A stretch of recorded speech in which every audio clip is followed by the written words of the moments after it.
Program Hibah Implementasi, Pembelajaran Daring Kolaboratif, Direktorat Pembelajaran dan Kemahasiswaan Direktorat Jenderal Pendidikan Tinggi, Riset dan Teknologi tahun 2024. Program ini adalah kerjasama antara Universitas PGRI Mahadewa Indonesia dengan STKIP PGRI Bandar Lampung. Mata kuliah yang akan dibahas adalah Sejarah Pergerakan Nasional Indonesia. Dosen pengampu DRS2 Mada Alit MPD dari Universitas PGRI Mahadewa Indonesia dan Putut Wisnu Kurniawan, MPD dari STKIP PGRI Bandar Lampung. Materi yang akan dibahas pada pertemuan ini adalah struktur pemerintahan dan pergerakan nasional masa pendudukan Jepang di Indonesia. Struktur pemerintahan dan pergerakan nasional masa pendudukan Jepang di Indonesia.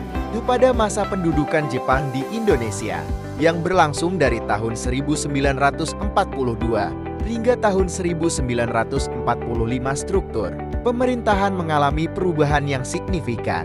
Sistem pemerintahan kolonial Belanda digantikan dengan pemerintahan militer Jepang yang menerapkan kebijakan dan strategi yang berbeda. Pendudukan Jepang membawa dampak yang besar bagi kehidupan masyarakat Indonesia termasuk bidang politik, ekonomi dan sosial. Pemerintahan militer Jepang, struktur pemerintahan, sistem pemerintahan Jepang di Indonesia terstruktur dalam tingkatan hierarki dengan pemerintahan militer di tingkat tertinggi. Struktur pemerintahan ini terbagi menjadi berbagai tingkatan, mulai dari tingkat pusat hingga tingkat daerah. Gubernur militer adalah pemimpin tertinggi di tingkat provinsi. Mereka memiliki kekuasaan penuh dalam menjalankan pemerintahan dan menerapkan kebijakan Jepang. Kepala daerah. Di bawah gubernur militer, terdapat kepala daerah yang bertanggung jawab atas pemerintah di tingkat kabupaten dan kota. Kepala daerah dipilih oleh pemerintah Jepang dan bertanggung jawab kepada gubernur militer. Lembaga pemerintahan, Dewan Penasihat. Lembaga ini dibentuk untuk memberikan masukan kepada pemerintah Jepang mengenai kebijakan yang berkaitan dengan Indonesia. Dewan Penasehat ini terdiri dari tokoh-tokoh Indonesia yang dianggap royal. Kepada Jepang, Majelis Rakyat.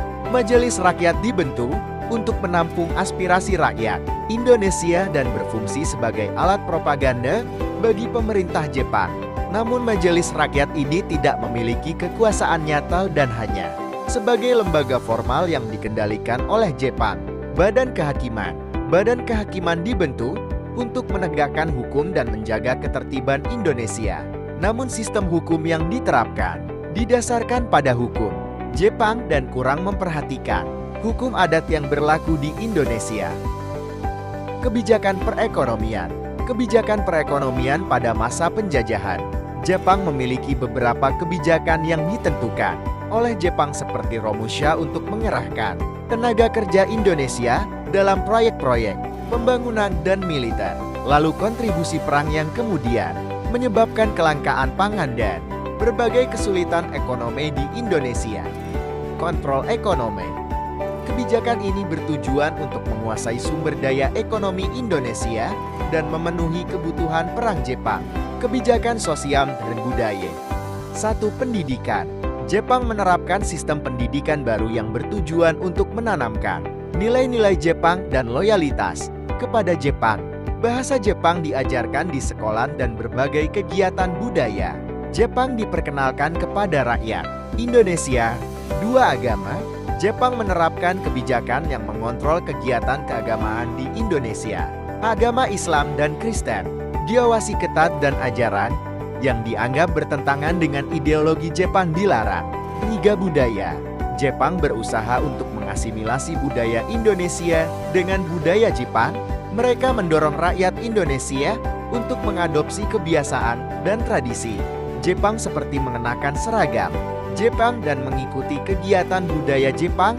Pergerakan nasional.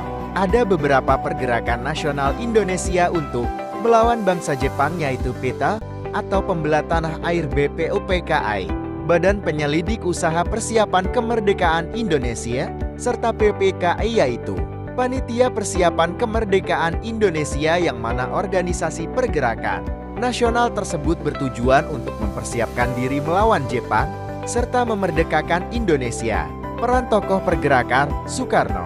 Sebagai tokoh kunci dalam pergerakan nasional, Soekarno memainkan peran penting dalam menggalang persatuan rakyat Indonesia dan menyuarakan kemerdekaan.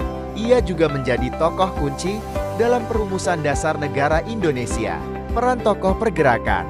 Ada beberapa tokoh yang berperan dalam pergerakan kemerdekaan Republik Indonesia seperti Soekarno, Muhammad Hatta, dan Sultan Syahrir, yang mana mereka adalah tokoh-tokoh dalam pergerakan nasional untuk memerdekakan Republik Indonesia. Perlawanan rakyat. Perlawanan bersenjata. Rakyat Indonesia melakukan perlawanan terhadap pemerintah Jepang dalam berbagai cara, termasuk dengan membentuk organisasi perlawanan dan melakukan aksi gerilya. Perlawanan non-bersenjata.